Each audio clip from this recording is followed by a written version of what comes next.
Hello everyone, how are you? Welcome to teaching goals. हमने जैसे कि केमिस्ट्री के अंदर acid base and salt chapter complete कर लिया है ऐप पर। उसमें हमने सारे एसिड बेस, उनकी physical property, chemical property, salt, सब के बारे में डिस्कस कर लिया है। आज हम उनसे रिलेटेड कुछ PYQs करेंगे। ये सारे के सारे क्वेश्चंस आपके डिफरेंट डिफरेंट एग्जाम्स में आए हुए हैं, जैसे HTET में और भी जो भी रिलेटेड एग्जाम्स है सारे टेट में, उन सब से ही मैंने ये क्वेश्चंस फाइंड आउट किए हैं। चलिए, सबसे फर्स्ट क्वेश्चन है, aqua regia is a mixture of. Aqua regia किसका मिक्सचर होता है बच्चे? तो ये मैंने आपको उस क्लास में भी बताया था कि it is the mixture of HCl and HNO3 in the ratio of 3:1। ठीक है, तो आप इस बात को ध्यान रखेंगे कि एक्वा रीजिया क्या होता है, HCl और HNO3 का इन 3:1। ठीक है, तो ये तो याद ही रखना है बेटा। और ये इतना स्ट्रॉन्ग एसिड बन जाता है जब आपस में दोनों मिल जाते हैं।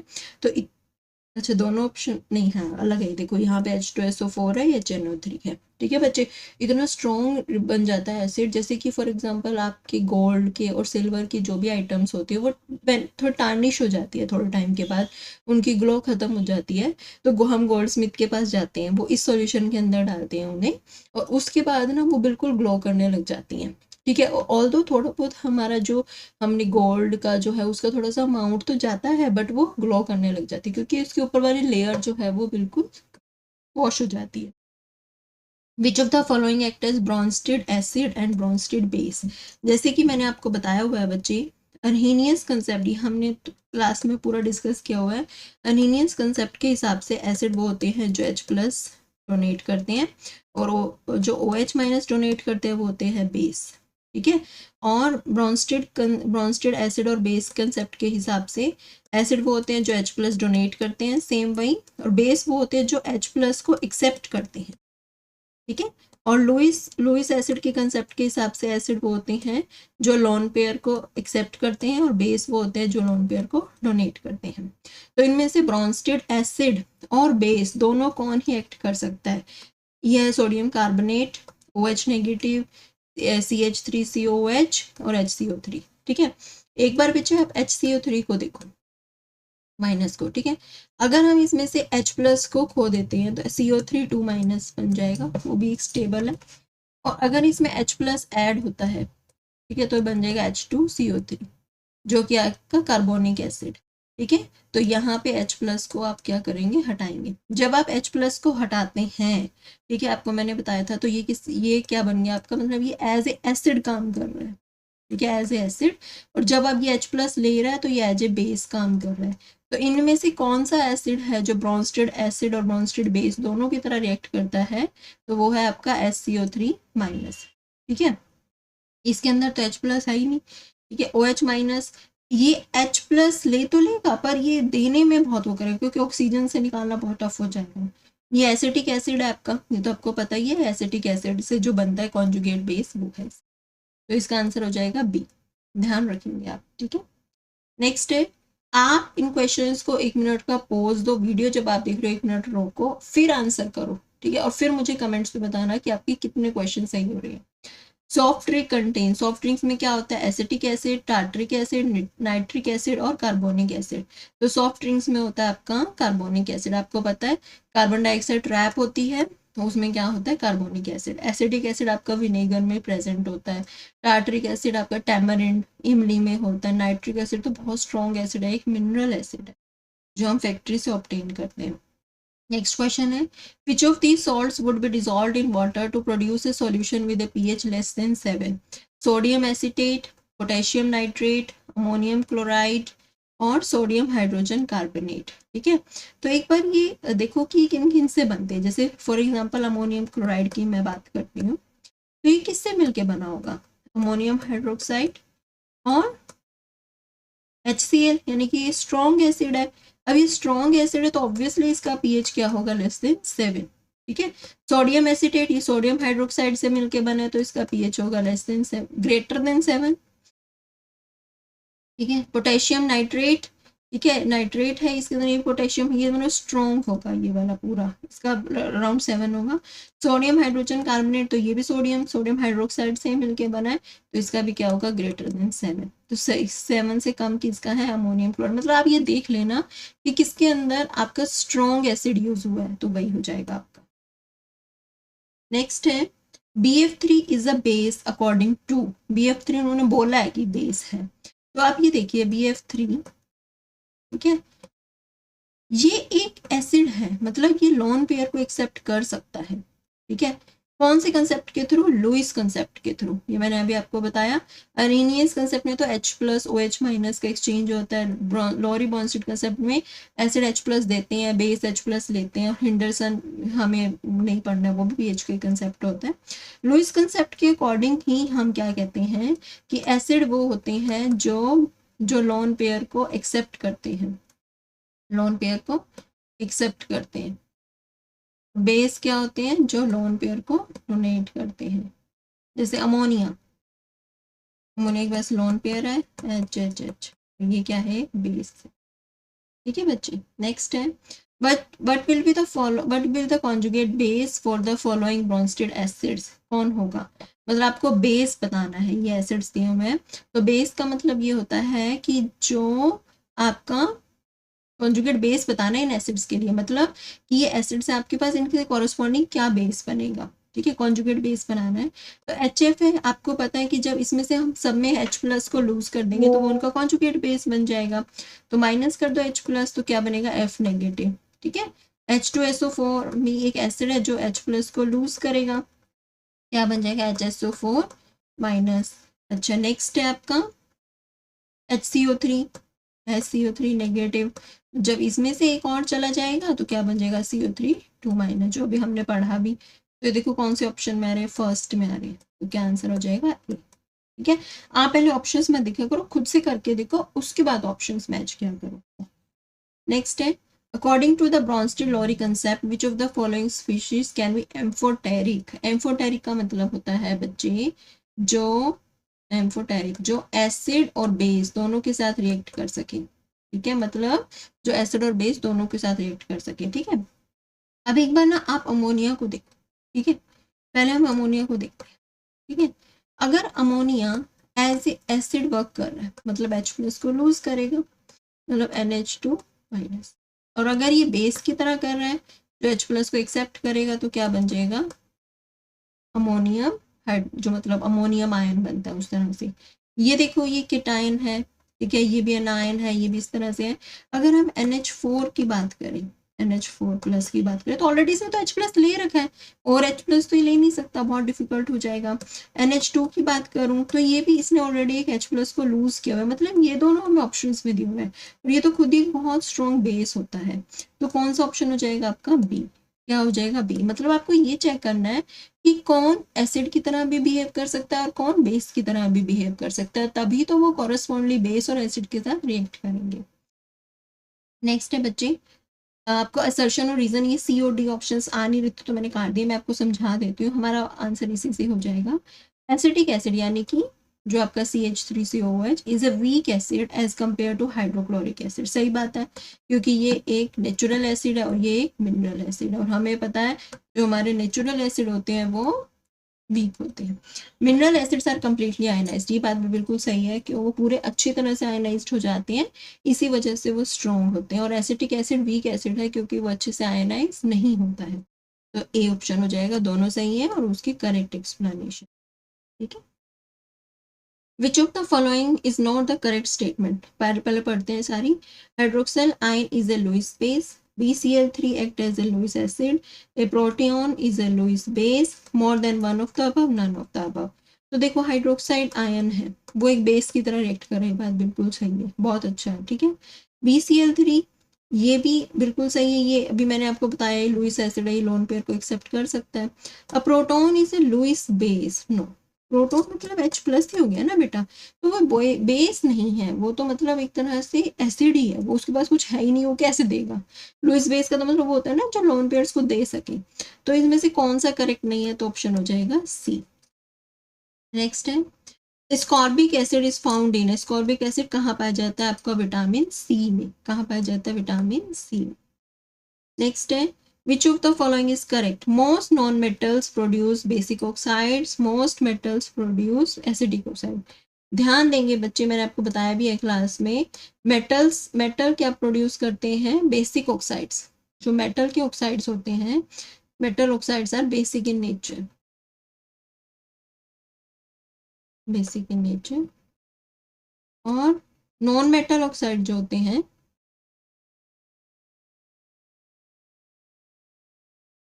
That are acidic in nature. ठीक है, मेटल ऑक्साइड जैसे कि सोडियम हाइड्रोक्साइड, ठीक है, KO2, ये सब, Na2, ये तो हाइड्रोक्साइड हो गया ना, ऑक्साइड्स की बात करते हैं अभी। ठीक है, नॉन मेटल ऑक्साइड जैसे SO2, CO2, ये सब क्या है? आपकी एसिडिक है। एसिडिक का मतलब ये है कि इनका pH लेस देन 7 है, बेस का मतलब ये है कि इनका pH ग्रेटर देन 7 है। तो इसमें से करेक्ट कौन सा है? दोनों ही करेक्ट नहीं है, ये भी गलत है, ये भी गलत है, मतलब ये इधर आना चाहिए था, ये इधर आना चाहिए था, तो कौन सा ऑप्शन हो जाएगा? ए। चलिए नेक्स्ट करते हैं। Which of the following is an example of weak base? Weak base होता है जो पूरा आयनाइज ना हो। तो अमोनियम हाइड्रोक्साइड, अमोनियम हाइड्रोक्साइड जो होता है आपका वो पूरा आयनाइज नहीं होता है। Barium hydroxide, caesium oxide, rubidium oxide, ये स्ट्रॉन्ग बेस है। पर जो अमोनियम हाइड्रोक्साइड होता है वो कम्प्लीटली आयनाइज नहीं होता है, इसी वजह से ये वीक बेस है। ठीक है, नेक्स्ट है, which of the following is false? गलत क्या है? पढ़ते हैं एक बार सारे। Water of crystallization is the fix number of water molecules present in one formula unit of a salt. Acidic solution in water conduct electricity because they provide hydrogen gas. When a base reacts with a metal, the salt form has a negative ion composed of the metal. The acidic nature of substance is due to the formation of OH. ये क्या बोल दिया इन्होंने? पहली बात तो fourth option ही देखो, acidic nature जो होता है वो H+ की वजह से होता है, पहले तो ये गलत है।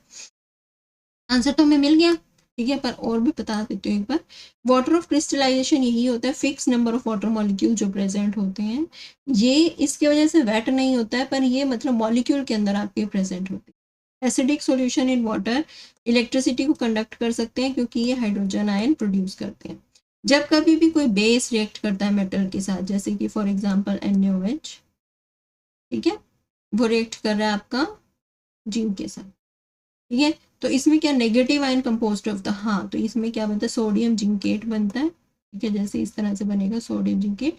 तो वो जो नेगेटिव आयन जो नेगेटिव पार्ट होता है उसमें क्या होता है? आपका मेटल। ठीक है, ये आप देख लीजिए।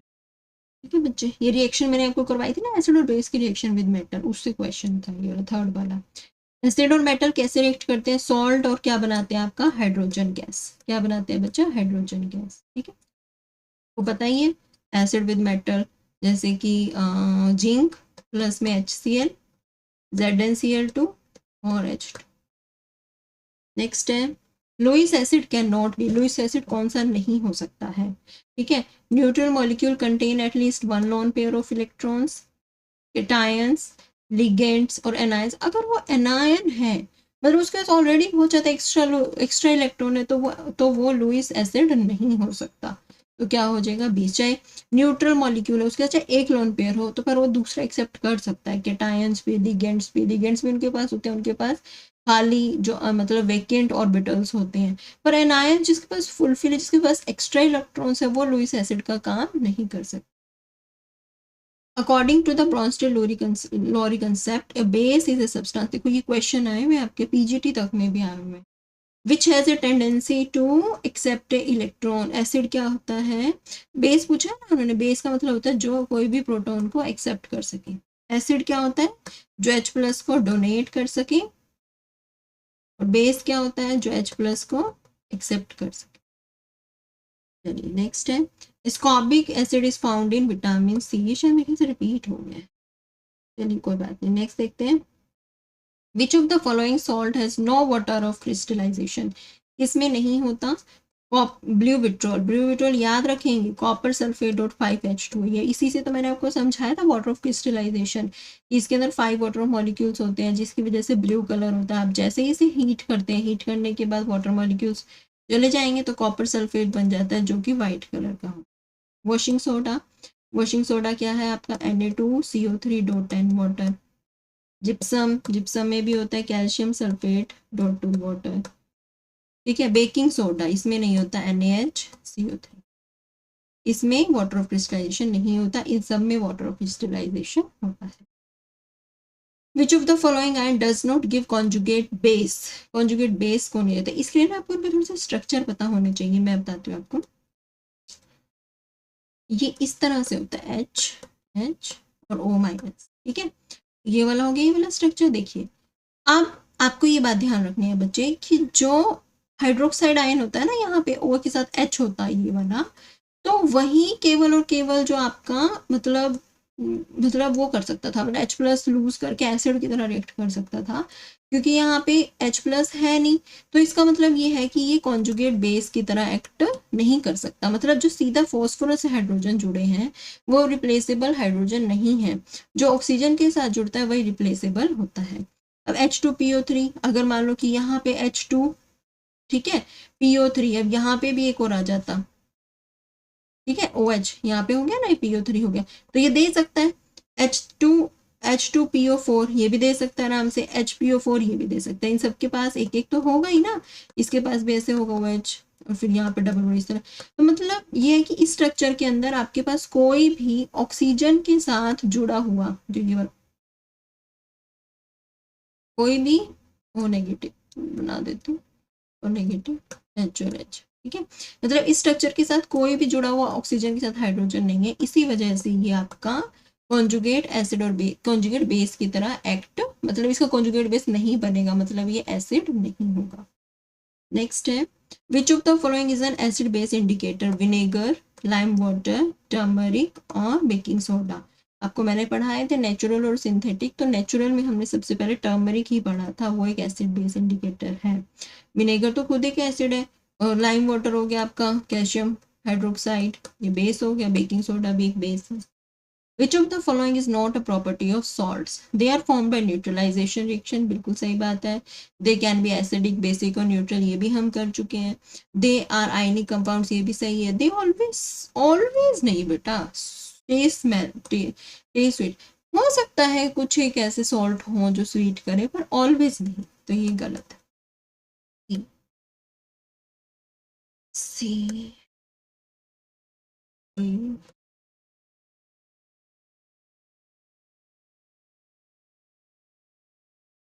कर दिया,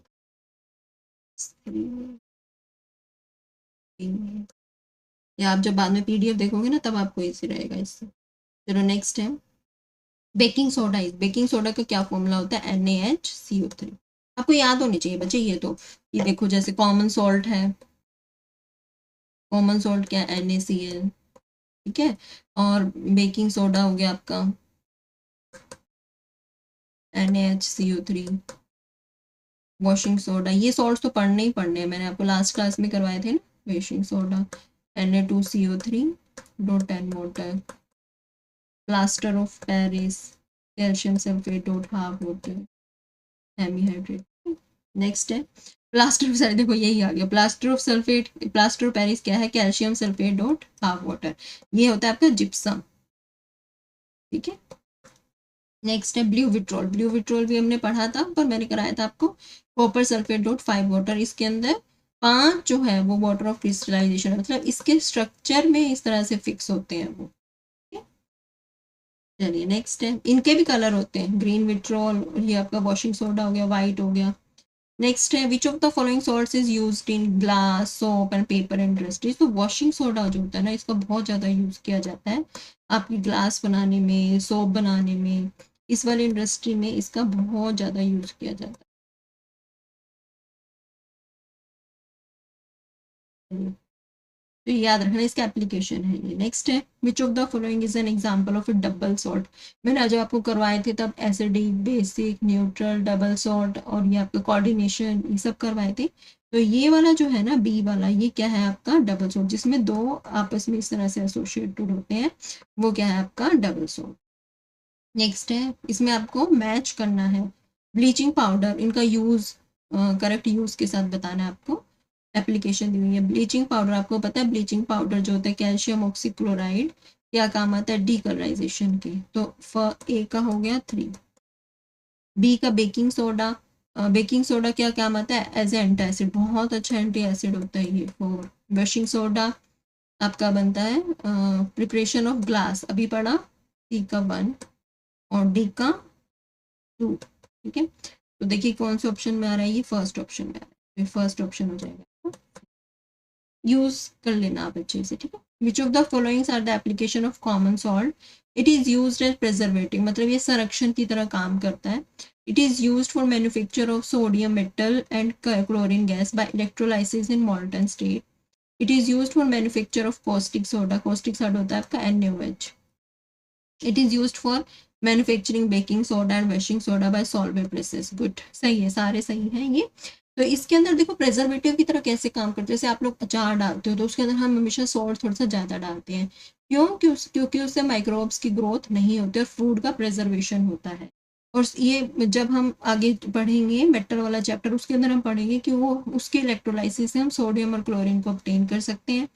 कास्टिक सोडा बनाने में काम आता है और बेकिंग सोडा और वॉशिंग सोडा बनाने में भी काम आता है। तो क्या आंसर हो जाएगा, all of the above. Next है which salt is used an anti acid, तो आपको पता है सोडियम हाइड्रोजन कार्बोनेट, पढ़ चुके हैं। Baking soda anti acid, use के साथ पूछेंगे बेटा। The compounds used in making fire proof materials is gypsum. Gypsum जो है क्योंकि वो हार्ड हो जाता है, जैसे ही वो पीओपी में हम थोड़ा सा पानी डालते हैं, मतलब जैसे ये होता है ना कैल्शियम सल्फेट .5 वाटर, उसके अंदर जैसे ही आप 1.5 वाटर डालते हो तो उसके अंदर वो कैल्शियम सल्फेट .2 वाटर बन जाता है और वो जिप्सम हो जाता है, मतलब हार्ड से सेट हो जाता है जिप्सम। ठीक है, तो ये आपका फायर प्रूफ मटेरियल्स में बनाने को काम आता है। इसी के साथ हम 30 क्वेश्चंस लेके आई थी आज में, वो हमने कर लिए। अगर आपका रिस्पॉन्स मुझे लगा कि अच्छा आ रहा है इन वीडियोस पे, तो मैं ये सीरीज कंटिन्यू रखूंगी। और साथ में बच्चे आपको क्या करना है, इस सीरीज को देखने का फायदा तभी होता है जब सबसे पहले आप क्वेश्चन को देखा, उसको पॉज करो, खुद करके देखो कि क्या आप कर पा रहे हैं या नहीं कर पा रहे हैं, और जहाँ डाउट है उस टॉपिक को दोबारा जाके पढ़ो। Thank you.